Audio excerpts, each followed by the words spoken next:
And welcome to the 5 o'clock news. I'm Pete Ferryman. And I'm Elizabeth Dinn. We've got everything you need to know about the day in the next 12 on 12. We do start with that breaking news. 2 people were shot at an elementary school this afternoon. The Clark County Sheriff's Office says that it responded to a shooting at Sarah J. Anderson Elementary School. Let's take a live look now at the scene. Air 12 over it. It's dark there. Deputies say they found 2 victims with unknown injuries. The suspect, we are told, took off. What you're looking at right now is the elementary school parking lot. We saw an image earlier from Air 12 that showed a vehicle with its windows smashed out, perhaps shot out as a result of the gunfire. That suspect I mentioned, Liz, we're told took off, and there was a chase before Clark County deputies confronted that person. Right, and to give everybody a little bit of reference, what we do know from the Clark County Sheriff's Office is this started at about 3:15, again at Sarah J. Anderson Elementary School at the parking lot. Something to note, we do know that classes had already been done for the day, so no students or staff were hurt in all this, but we do know that the Clark County Sheriff's Office found 2 people hurt there when deputies first arrived at that elementary school. Those 2 people were able to give deputies a description of a suspect and a suspect car. Yeah, and we don't know the condition of those victims right now. Let's listen in now as the Clark County Sheriff's Office gives us more details.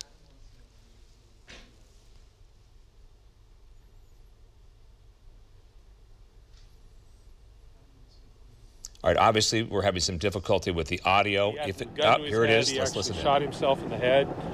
He was also transported to the hospital. The victim's conditions right now are unknown. There was 2 children in the vehicle here that were taken inside. The school was empty. The school had let out for the day, so there's very few people around. This seems to be an ongoing domestic violence situation. There was a restraining order between the suspect and the victim.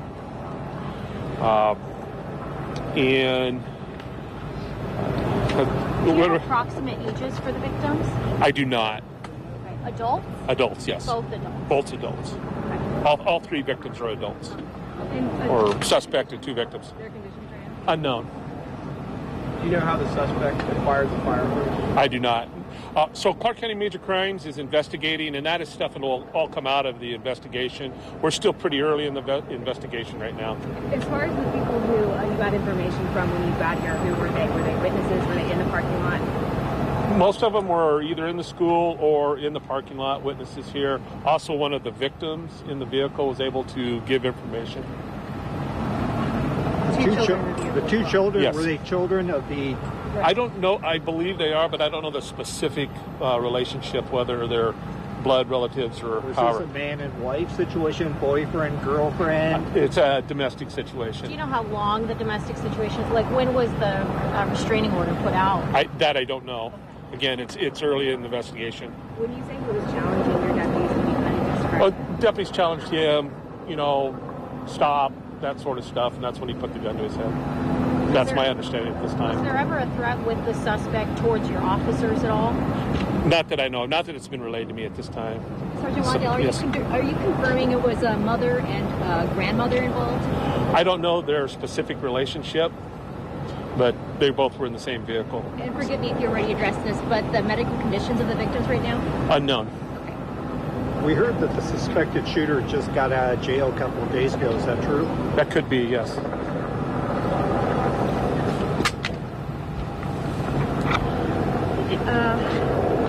We did confirm that the suspect shot himself. Is he dead?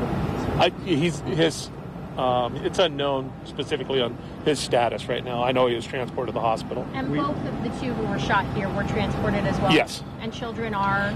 Children are headed towards CPS. They are actually here at the school being cared for by deputies and people here at the school that know them. How many? I believe there's 3 total. 1 was in the school and 2 were in the vehicle. Just trying to piece this all together. So were they all in the same car at the same time that this happened? You were saying there was 2 kids in a car, and then these 2 victims as well. I'm just trying to make sure I understand. So there was 4 people in the car. Total. 2 victims and 2 children, which technically are victims also. Right.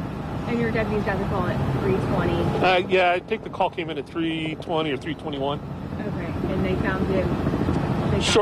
Shortly thereafter. Sergeant, how difficult are these calls? Very.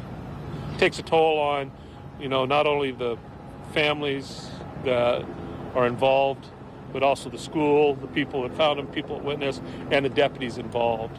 Because with anything, this ongoing domestic violence situation, one of our deputies has been working pretty close, and then the deputies that witnessed what went on, it also affects them. But it affects mostly the families of the victims of it's a tragedy all the way around. Can you tell us any more about what actually happened in the car? There appears to be a blown out window. Yes, there was a shooting in the parking lot. But he shot through the window? It appears so.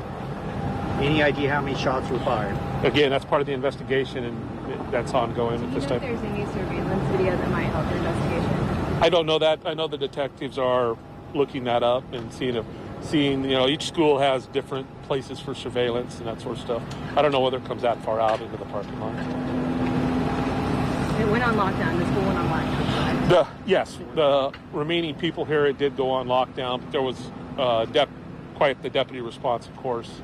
And what would the response have been had school not have just let out? So they would have been in lockdown, figure out, suspect, kind of initially what we did, and then we would be having something a little different, parent reunification, and it would be, you would still see a lot more deputies here, a lot of outside agencies would be here helping, that sort of stuff. So. Do you know the circumstances that led up to this? Did these kids go to the school where they were picking up the kids? I don't know, to be honest with you. We had heard over the scanner that the suspected shooter shot himself in the head. Is that correct? Yes. And you did confirm that the suspected shooter had recently been let out of jail? Yes. Okay.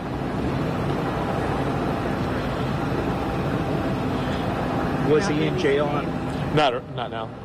Was he in jail on domestic violence situation, or was it unrelated? I believe it was a domestic violence situation, but I can't confirm that because I couldn't get my computer to come up to tell me. Can you remember the last time the restraining order domestic situation escalated to something else? I can't remember.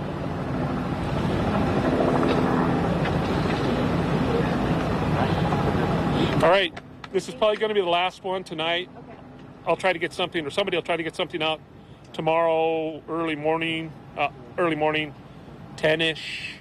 By then, the detectives will have an idea of kind of where things are going and what's going on. Thank you. All right. Thank you. Thank you. You bet. All right, live coverage there of a news conference at Sarah J. Elementary School in Vancouver, where a horrific situation has unfolded this afternoon, late this afternoon, after school had let out for the day. That was Sergeant Brett Waddell with the Clark County Sheriff's Office saying that 2 people were shot, presumably inside a vehicle, while 2 children were also inside that vehicle. And we are led to believe that they witnessed this happen. Awfully sad situation, Pete. And we did also learn from Sergeant Waddell that there are 2 scenes, in fact, because as soon as deputies arrived at that scene where the 4 people were at and 2 people were hurt, they got information about the suspect in this case, and they found the suspect vehicle. They took off on what we believe was a short chase, and roughly 3 miles away at another scene. So there are 2 scenes right now. The other scene at Patton Parkway and Andreessen Road, and that's where officials say the suspect in this case had shot himself in the head. The conditions of all the people in this, they don't know at this point just yet. But again, we do know that this one suspect was involved in some kind of domestic situation, according to officials, and that one of the victims and the suspect, there had been a restraining order in place. Unfortunately, some sort of shooting happened in that parking lot, and now we have 2 scenes that are being investigated as of tonight, and 2 children were witnesses to something awful tonight. All right, again, live pictures there from the scene. We're gathering more information. We have a crew there. You see the banner there that says 2 people shot. Those were the 2 people that we heard from the sergeant who were shot inside the car, with the 2 children who were not hurt in the car as well. The suspect then confronted about 3 miles away after the chase that Liz just mentioned. That person shooting themselves in the head. We don't know the identities or the conditions of the victims or the shooter in this case. We'll have more right here on Fox 12 as new information comes in. Meanwhile, we have more breaking news tonight out of Salem, where police are searching for a